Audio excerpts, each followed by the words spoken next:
Hi friends, ముఫాసాతో Disney హాట్‌స్టార్లో మన ముందుకు వచ్చేస్తుంది ది లయన్ ఆఫ్ కింగ్.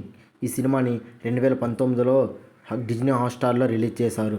దీని సీక్వెల్గా వస్తున్న సినిమాని 2024లో రిలీజ్ చేయడానికి ప్లాన్ చేస్తున్నట్టు తెలుస్తుంది. ఫ్రెండ్స్, ఈ వీడియో నచ్చితే లైక్ చేసి సబ్స్క్రైబ్ చేయండి. మరి వీడియోని షేర్ చేసి కామెంట్ చేయండి. పూర్తిగా చూడండి.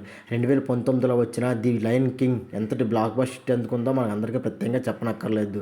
ఈ చిత్రాన్ని తాజాగా సీక్వెల్లో ముఫాసా ది లయన్ కింగ్ ఆఫ్ని డిసెంబర్ 20, 2024లో విడుదలకు సిద్ధంగా ఉన్నట్టు తెలుస్తుంది.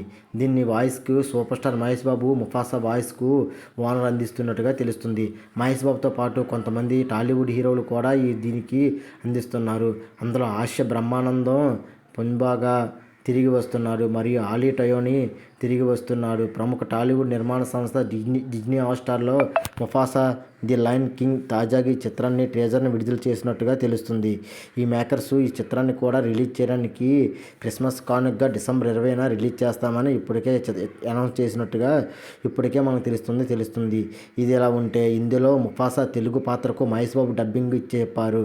తెలుగు ట్రేజర్లో మహేష్ వాయిస్ అభిమానులతో పాటు ప్రేక్షకులకు విశేషంగా ఆకట్టుకున్నట్టుగా తెలుస్తుంది. మరీ ముఖ్యంగా అప్పుడప్పుడు ఈ చల్లని గాలి నా ఇంటి నుంచి వచ్చే జ్ఞాపకాలను గుర్తుపెట్టినట్లు కనిపిస్తుంది. అందులోని ఈ మాయమవుతున్నాయి అని అంటూ మహేష్ బాబు చెప్పిన డైలాగ్కి ఈ సినిమాకి గూమ్స్ బొమ్మలు వస్తున్నాయని కామెంట్ చేస్తున్నారు. నెట్టించ అద్భుతమైన విజువల్స్తో టీజర్ అత్యంత ఆకర్షించేలా సాగింది. తనకు తెలిసిన ఇష్టపడే పాత్రను కొత్త అంకం తెలుగులోని రిలీజ్ చేయడానికి మహేష్ బాబు ఎంతో ఇష్టపూర్వకంగా చేసినట్టుగా తెలుస్తుంది. ఈ క్లాసిక్కి నేను విపరీతమైన అభిమానిని కావడంతో ఇది నాకెంతో ప్రత్యేకంగా ఉందని ముఫాసాకు వాయిస్ ఓనర్ అందించడంపై సూపర్ స్టార్ మహేష్ ట్వీట్ చేసినట్టుగా క్రిస్మస్ కానుకగా డిసెంబర్ 20న ప్రపంచవ్యాప్తంగా హిందీ వెర్షన్లో రిలీజ్ చేస్తున్నారు. హిందీ, తెలుగు, తమిళంలో రిలీజ్ చేస్తున్నట్టు తెలుస్తుంది.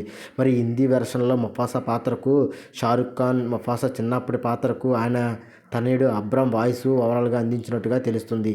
ఇది ముఫాసా సీజన్ 1 కన్నా సీజన్ 2 ఎంతో బ్లాక్ బస్టర్ హిట్ అవుతుందని తెలుస్తుంది. ఫ్రెండ్స్, వీడియో నచ్చితే లైక్ చేసి సబ్స్క్రైబ్ చేయండి మరియు షేర్ చేసి కామెంట్ చేయండి. ఫ్రెండ్స్.